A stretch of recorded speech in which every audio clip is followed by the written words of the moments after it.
Okay, good morning, good afternoon, folks. We are live.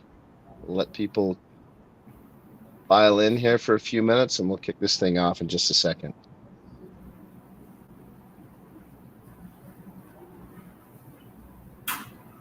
Hello.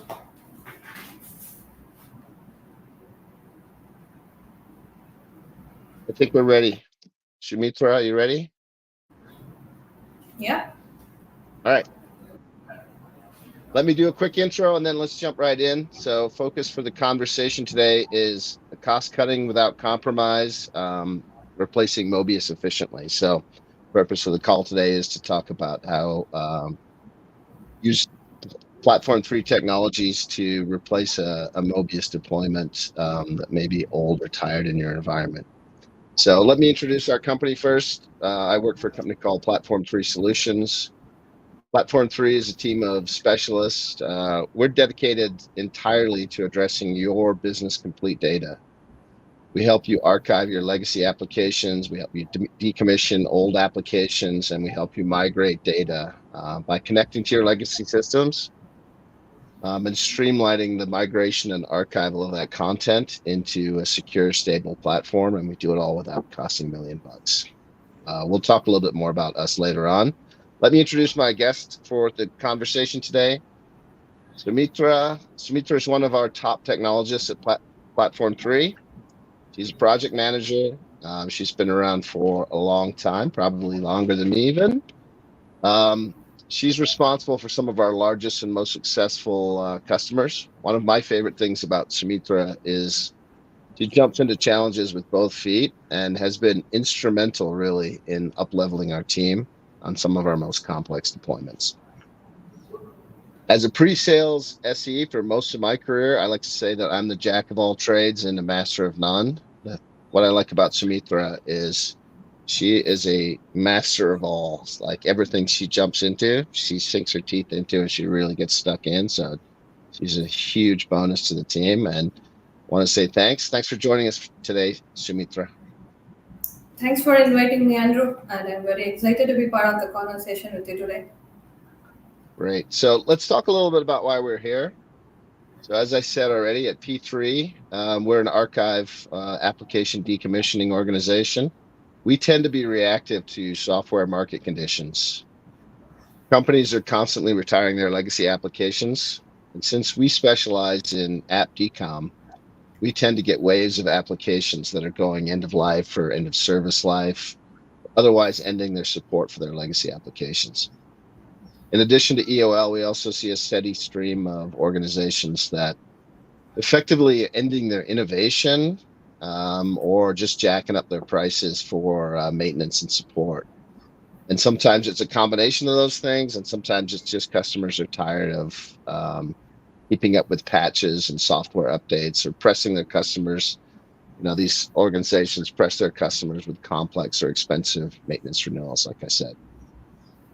So the focus for the conversation today is that uptick that we're seeing in activity related to Mobius specifically. We had a swell of Mobius activities with customers reaching out to us directly with questions about times and timelines to quickly replace their platform. So today we're going to talk about more about the how rather than the why, or sorry, how rather than the what's behind that push.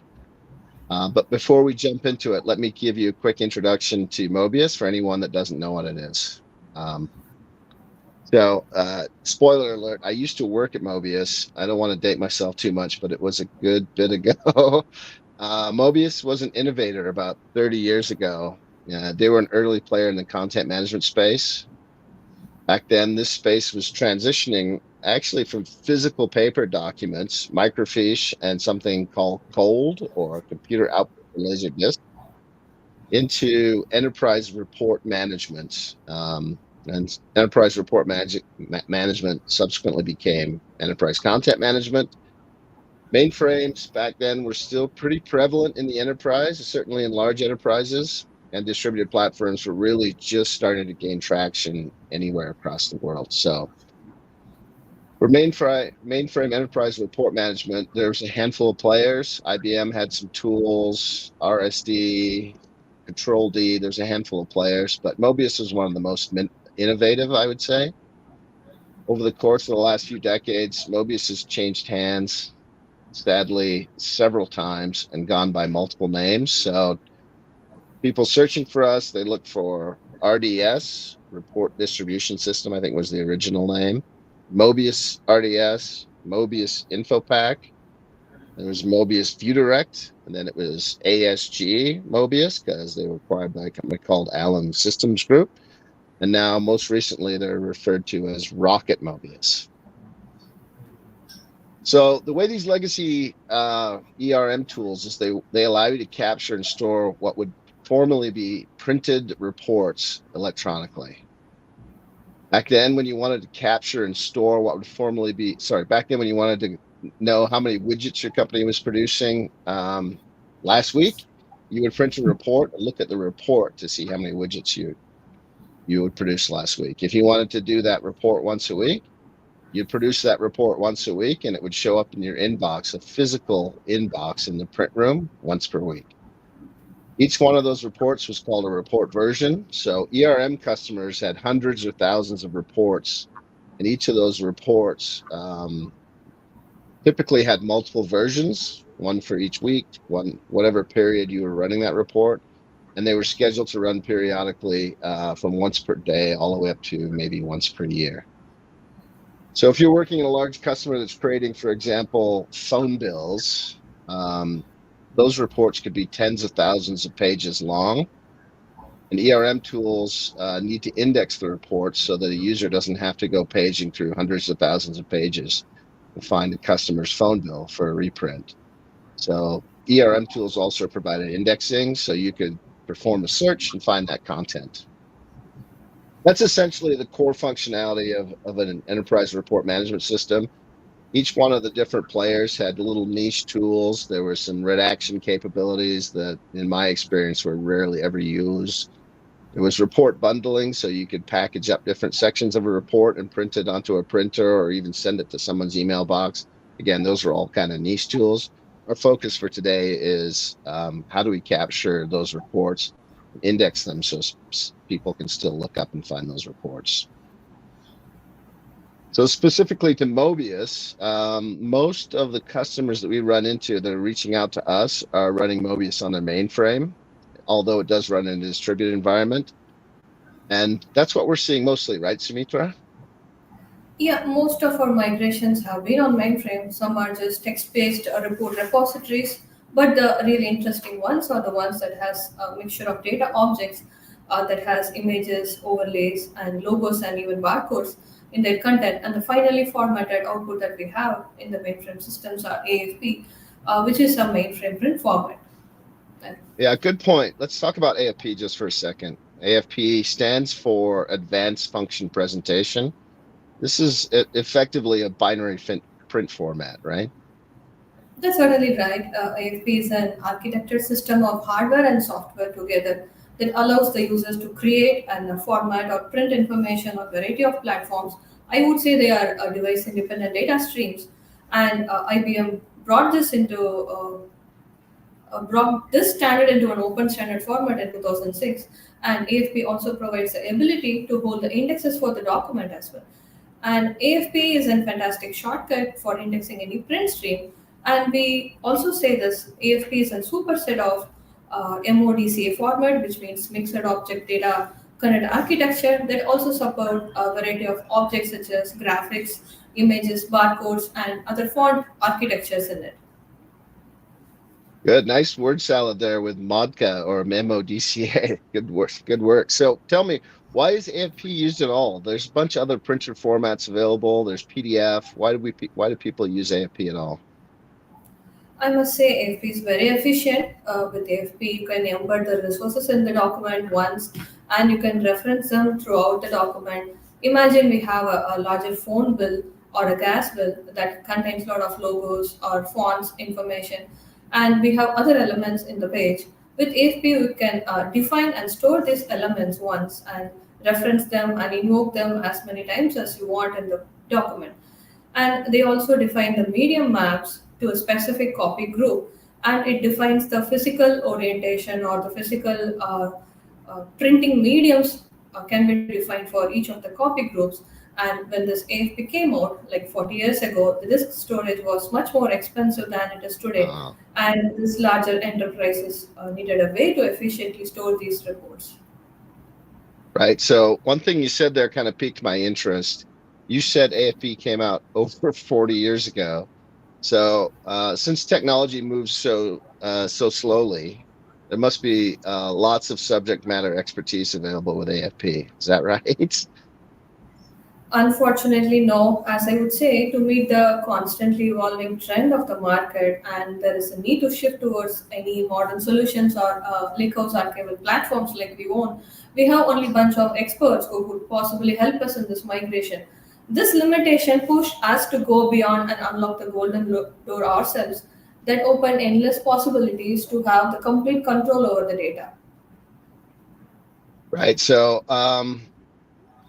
I'm starting to see a theme develop here, right? Let's get back on track out instead of just AFP for a second. We're working with legacy ERM systems like Mobius that are kept around because they contain large repositories. Sometimes those repositories still have new data still coming in that people are still using those enterprise report management systems. This is combined, right, with a lack of subject matter expertise to perform the extraction, particularly from complex data sets like AFP. And then there's a handful of features rarely used today, like securing access to a subset of pages within a document. Does that sound right? The challenges that I would see in archiving such legacy ERM systems are how efficiently or quickly we can get the data out. In the process of doing that, we would also study the nature of the reports. If there is an report that belongs to a text or an AFP type, the frequency in which it gets created into the system, or how often it is accessed, and also about this retention period of these reports that helps us to decide on the birth cycle of the data. And the second important factor is on how we provide a user experience that satisfies the business needs. The content information can be restricted to any specific topics or sections or at any report levels based on the user privileges. Right. So let's break those two elements down. Let's talk about how do we get the data out. At its core, right, moving massive amounts of data from a legacy repository, regardless of where it sits on the mainframe or distributed platform, it's a physics problem, right? There's things we can do to adjust the number of and and other things that we can do to like help speed up that physical movement of content. But at its core, it's a lift and shift. Is that correct? That's absolutely true. And then, like I said, AFP are device independent data streams. And with the right set of tools, our focus would be mainly on setting up the workflow on the EDL pipeline. And with a lot of understanding that we have gathered, in case of AFPs, the source system, we should capture it as AFPs in our target as well. This can save a lot of time down the line Mm, rather spending right. more time in converting into other formats that is uh, convenient for us, or decoupling those resource objects rather we directly take the AFP in our target systems as well. Got it. So I understand there's some complexity there too, right, Sumitra?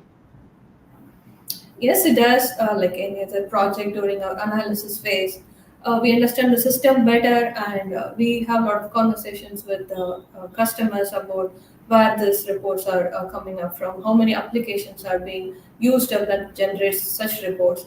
And with the knowledge that we have gathered over this period and understanding of how this AFP is created, we would look for the resources that all compromises, like the indexes, the page definitions that define the placement of the data in the print, and the form definitions that defines the different kinds of overlays pertaining to any copy groups.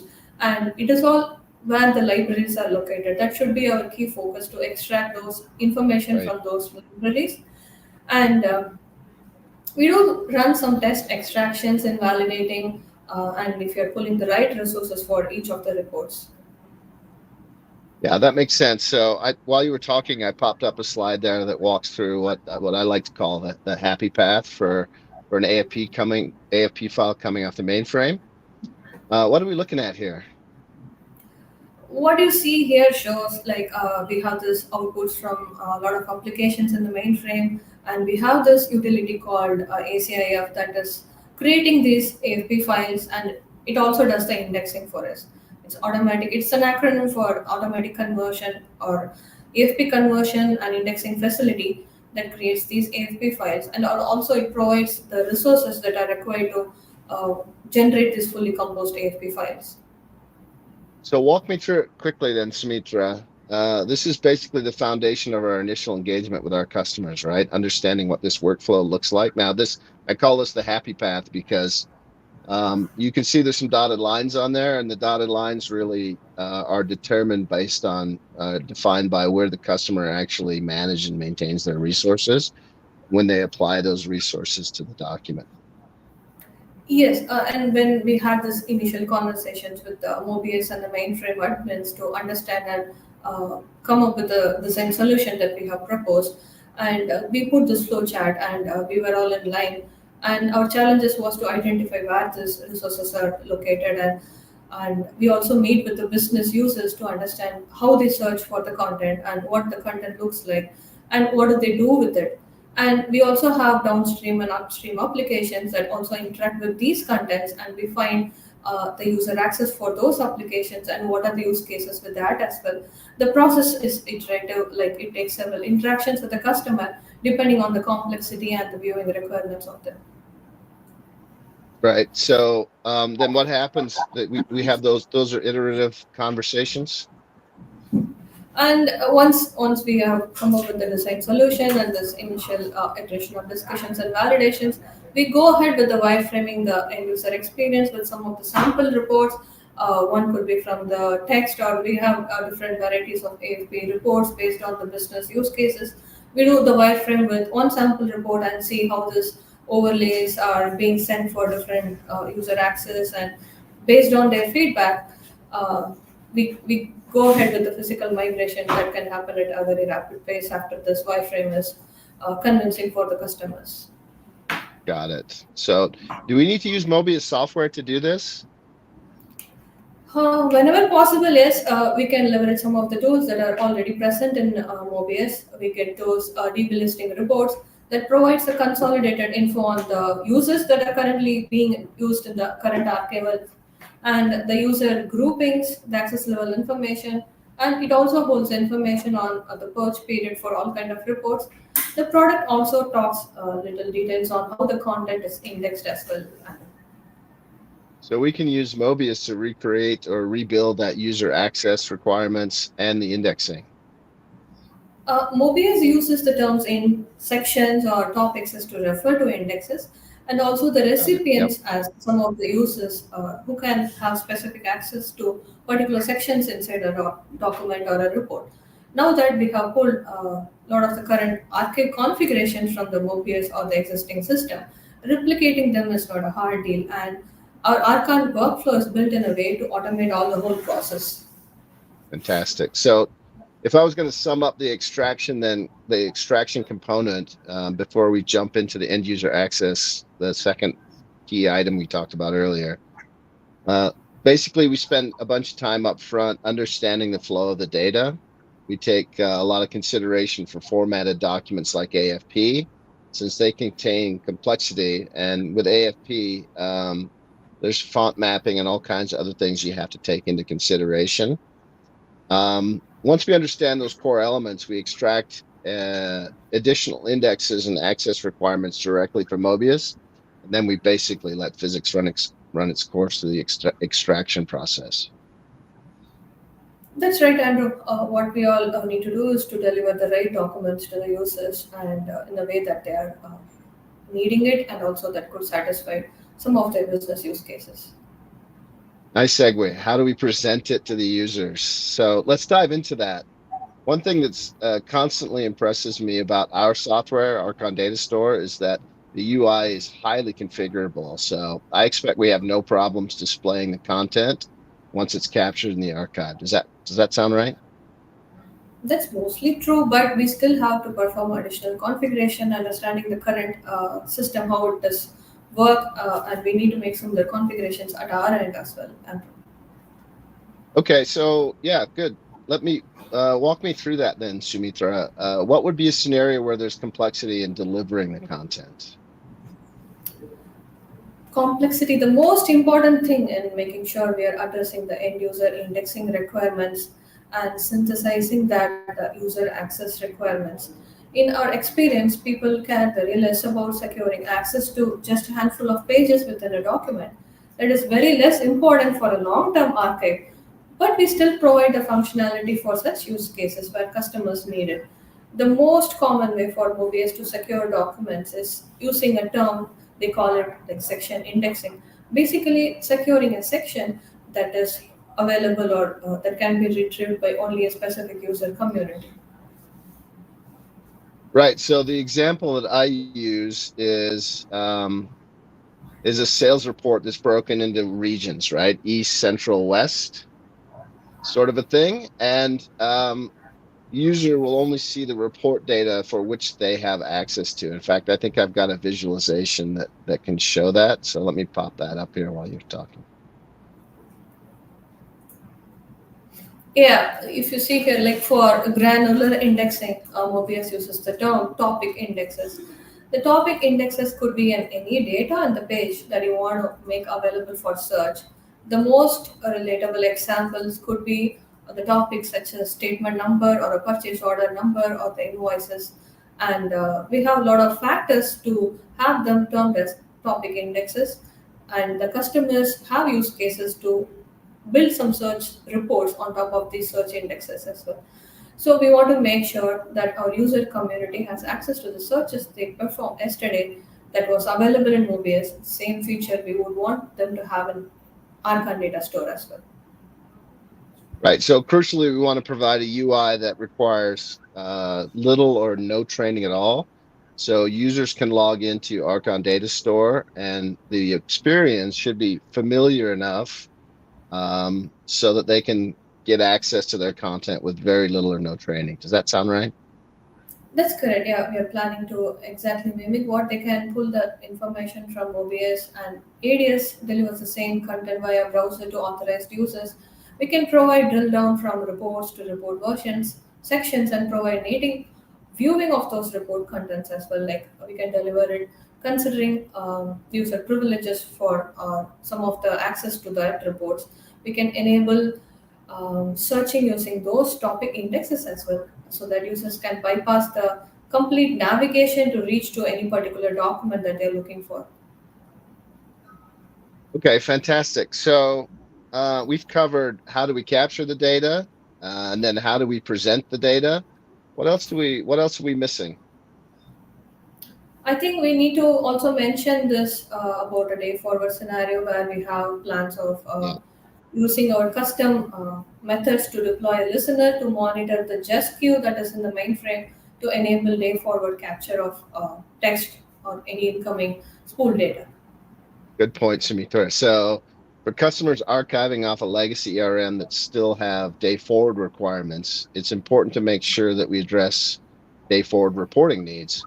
Is there anything particularly unique or interesting about that capability or that requirement, Sumitra? The basic functionality of sweeping, like how it is present in the Mobius, we should be able to do that. And along with that, we need to also ensure that we have proper layers of monitoring and notification systems enabled for a secure and stable environment. This ensures this business continuity plan is in place, and we should be able to cover most of the failure scenarios when we have the complete control of this automation at our end. Okay, yeah, fantastic. So capture the reports, download them, get them stored and moved into a modern platform. Make sure that we're providing viewing access. Make sure that we can provide day forward access. And again, like I said earlier, that foundation, that iterative step of setting up the foundation for that iterative step where we interview the users and validate what they need to do and how they want to see the reports and the reports look the way they want to. That's the core component at the front end. Once we set that foundation, the rest of the building comes together relatively quickly. So let's sum up the conversation with some points to note about the product we have, Archon Data Store. and a little bit about Platform 3 solutions.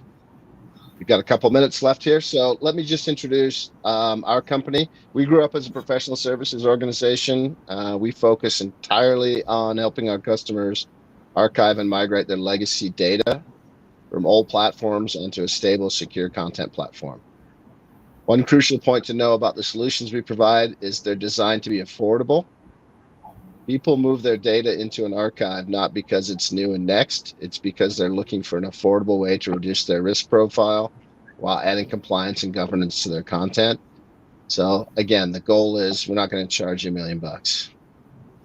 We developed our tools over the years to address market needs that we decided are not being met by other tools currently available. We've been selling ETL now for about a decade, nearly a decade, and we've actually archived thousands of applications via our ETL tool. The content repository that we're talking about today, that came along a little bit more recently, about 4 years ago. We have a dedicated team of professionals that do nothing but eat, sleep, breathe, and love attacking enterprise archiving projects. So P3 software can be deployed on premises, can be deployed in your cloud, or we offer a SaaS-based solution as well. Similarly, we still have a very healthy services team. So we provide anywhere from a full white glove or managed service experience that includes the software and the services. And if it's in SaaS, your users just have to log in and access their content. Or we can provide you the software, let you deploy and install and run it and manage it on your own. So full spectrum of services and a comprehensive product for enterprise archiving applications. The end user experience that I mentioned earlier, it's capable of enormous flexibility for these types of use cases, whether they're data or document or mixed content use cases. At the end of the day, an application that's business complete, it's data and a presentation layer, right? You've got a data layer and a presentation layer. And that's what we do a really good job of, making sure that we provide full flexibility and capability for the data layer in the back end, and making sure that we can deliver that to the users in a way that makes sense and it's familiar enough, again, like I said earlier, so they don't have to retrain on it. In addition to that data and the presentation layer that we provide natively within the product, we also provide some dashboarding capabilities in the products, and we recognize that we're not going to have the best BI and reporting tools, so we integrate with Tableau, Cognos, and a handful of others, and we have a full-featured API. So regardless how you want to enable access to that content on the back end, our platform, Archon Data Store, can provide the user experience you need. So what should you expect from a Mobius project specifically? Number one, native viewing of your content in Archon Data Store, whether it's image, AFP, text, or data, you can view it natively within Archon Data Store. We can help you automate that migration. We can give you guidance on that automation, and we have the ETL tools that simplify that automation process. We have a multi-threaded approach if you need to expedite that movement or that migration. So we have multiple teams that we can bring to bear to parallelize that work function. We'll work on your timeline. And again, as I said, it's a painless process without costing an exorbitant amount of money. And so finally, keep in mind that the archiving Mobius is a single application. We have experience in hundreds and hundreds of applications, whether they're database applications like CRM, HCM, or ERP systems. HCM actually might be classified as a mixed content plus data system. Whether it's content-only systems like Mobius, CMOD, Documentum, or other content repositories, Archon Data Store is capable of one-stop shopping for all your application archival. So I don't know. I don't think we have time for questions today. Yeah, What role does? Oh, actually, let's see. There is one. What role does cloud technology play? play in replacing Mobius? Is this where most companies are heading? Yeah, absolutely. Most of our customers we're seeing don't want I mean, an archive, again, it's something, it's a vault, right? It's a storage locker. Most people don't want to be in the business of managing the server updates and the operating system updates associated with that content archive. So we're seeing a big push into SaaS in that scenario. So let's close out here. I think we're just on the tip of the 30 minutes we had allotted for today. I'd like to thank Sumitra again for your valuable insight. Appreciate you being here, and I appreciate being the honor of working with you, Sumitra. I'm sure Had you'd a love great to. time. I'm Yeah, sure you'd love. Hold on. I'm sure you'd love to dive into more interesting or complex components of Mobius. Um, Perhaps we can get there for another time. We'll see what the audience feedback looks like. sure. So We'll yeah, do thank that. you. It's great to have you as well, Andrew. It's nice to catch up on live meetings like this, apart from our regular standards. Yeah. Yeah, absolutely, totally. As you can tell, we work on different sides of the planet, so we speak to each other every day, but rarely face to face. If anyone on has questions, challenges, or a Mobius project you're struggling with, please reach out. Catch us on LinkedIn, catch us online, send us an email, find us on our website, platform3solutions.com. We're an approachable group. We're easy to get along with, and we'll be happy to understand your challenge. If you're interested, we're planning to provide more of these educational sessions too for our audience. If you have a topic or if you have feedback on this one, we're all ears. If not, thanks a lot, folks. Thanks for joining today. Thanks, everyone. Bye.